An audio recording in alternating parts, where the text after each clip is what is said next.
On est de retour sur la chaîne Anjou Pop Corner, toujours ici à Toulouse au TGS Spring Break d'Iagora. J'espère que vous allez bien et je reçois sur le plateau Stéphane de l'association Les Plumes de l'Imaginaire.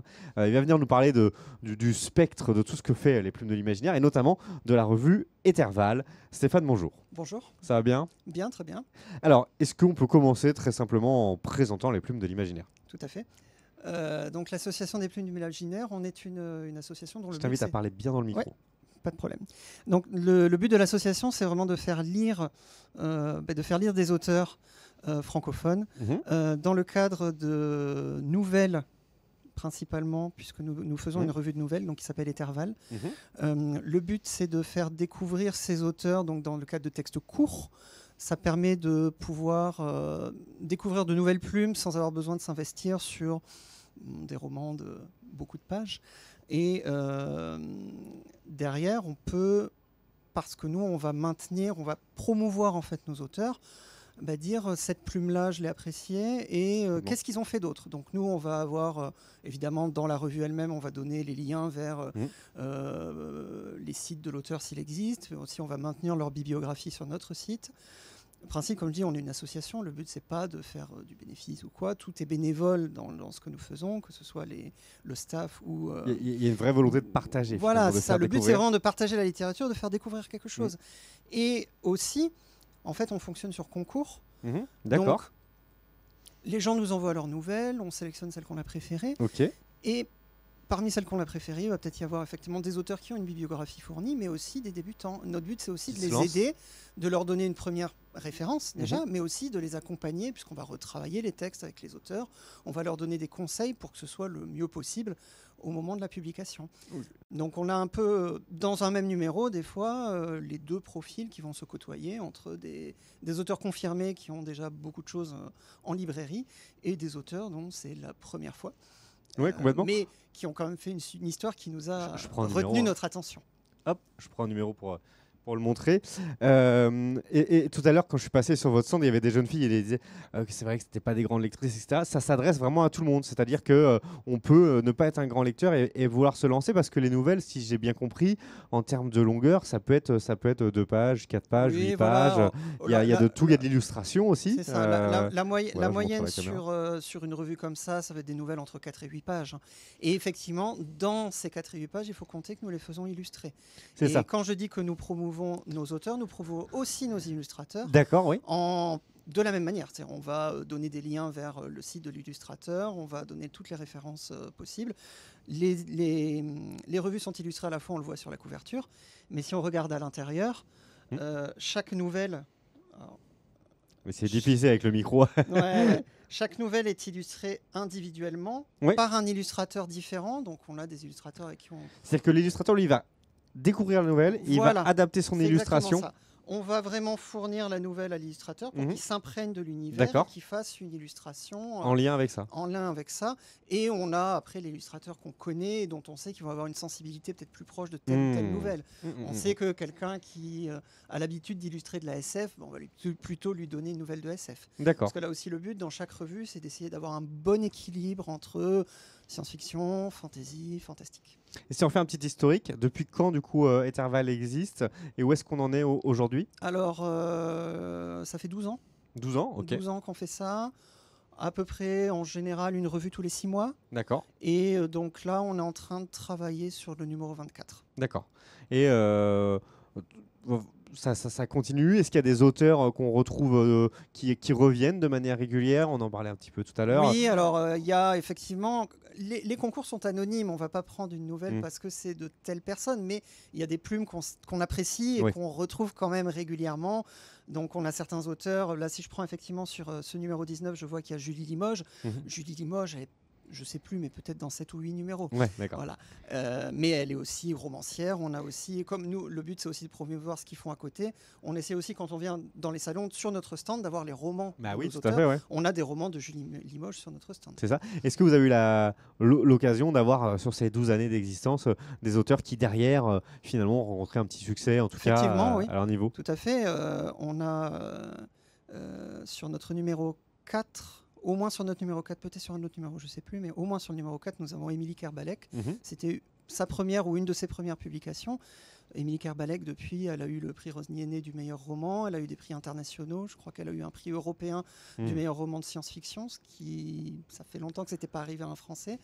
Et elle-même à le dire, elle a commencé chez nous, si j'ose dire. Ouais, ça c'est excellent, ça montre que ça peut être un vrai tremplin pour certains auteurs.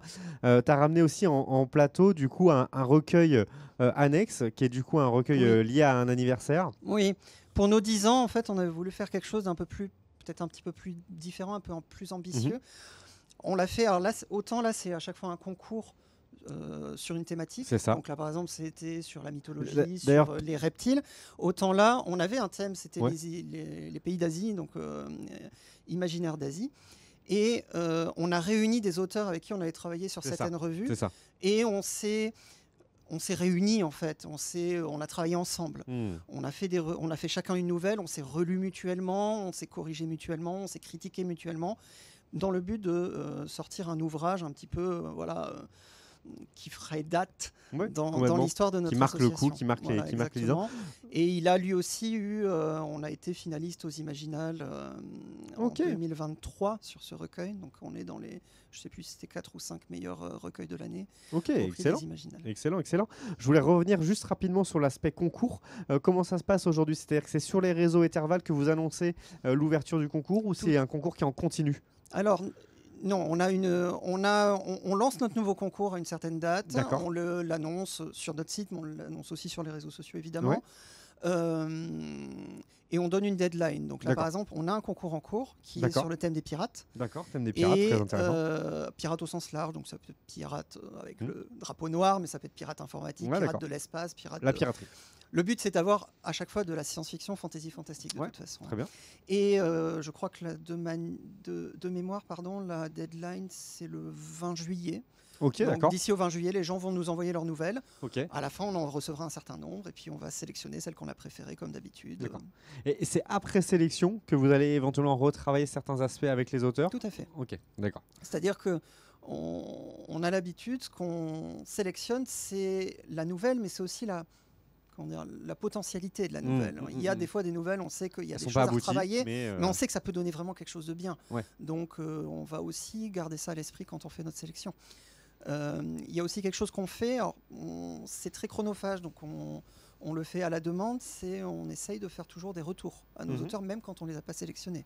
C'est-à-dire de dire non seulement, désolé, vous n'êtes pas parmi ceux qu'on a sélectionnés, mais voilà ce qu'on a à dire sur votre nouvelle, qu'est-ce qui était bien, qu'est-ce qui n'était pas bien. Alors, c'est très chronophage, donc on ne le fait plus de manière aussi systématique qu'avant, on le fait si on nous le demande, et on essaye d'être diligent, on va dire, mais c'est quelque chose qui est assez apprécié aussi. Et du coup, tu m'expliquais, donc vous avez donc la revue, il y a le recueil, et avec les plumes de l'imaginaire, vous avez aussi une branche édition, si j'ai bien compris. Oui, alors disons que ce qu'on fait, c'est que quand on vient sur les salons, on va venir avec les romans de nos auteurs. Mais on a aussi certains de nos auteurs qui ont fait une maison d'édition annexe à l'association. D'accord, ensemble en fait, ils se sont regroupés. Oui, c'est ça, qui s'appelle les éditions Hydralune. Et donc un certain nombre des romans qui sont sur notre stand, des auteurs avec qui on avait l'habitude de travailler, qui se sont fédérés et qui ont publié aux éditions Hydralune et qu'on a aussi sur notre... C'est parce que finalement, Etherval, ça a aussi permis aux auteurs de se créer un réseau d'auteurs entre eux. Ils se connaissent grâce à la revue. On se connaît au départ à la revue. L'association, on est sur toute la France, on n'est pas localisé à un endroit, mais du coup, disons, digitalement, on se connaît. On a l'habitude de travailler ensemble. Effectivement, ça a permis de faire un réseau, ça a permis de faire une expérience, de faire une ligne dans le CV, si j'ose dire, et pour certains, effectivement, d'aller plus loin. Excellent. Merci beaucoup, Stéphane. Du coup, on retrouve les plumes de l'imaginaire sur le site, sur les réseaux, Etherval également.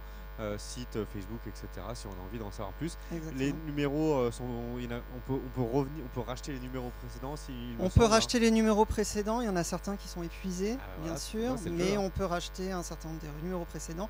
Ce qu'on pourra avoir aussi, c'est en numérique, où là pour le coup on les a tous forcément, depuis le relire premier, qu'on peut acheter effectivement directement sur notre site Etherval. Et puis voilà, après évidemment si on les achète sur notre site, il y aura les frais de port si on les Oui. achète ici. Exactement, si Voilà. on retrouve en convention un petit peu à droite à C'est gauche. aussi pour ça qu'on vient, on essaye d'être présent au salon régulièrement. Il y a déjà des rendez-vous à prendre des salons sur lesquels vous êtes programmés pour cette année 2025? Non, je ne saurais pas. Enfin, Peut-être. voilà, À peut-être, su- voilà. En tout cas, vous l'annoncez, j'imagine. Oui, nous Voilà. l'annonçons. Disons que je viens sur les salons là dans le sud de la France à titre personnel. Oui. J'ai des collègues qui viennent sur des salons plus Dans le Nord, ailleurs. Voilà. etc., vous J'ai pas répartissez. forcément Bien malheureusement le catalogue. Je pourrais le. Bien sûr, tout à fait, très clair. Ouais. Merci beaucoup Stéphane d'être Avec venu plaisir. échanger sur le projet et on vous souhaite une bonne continuation. Merci. À bientôt.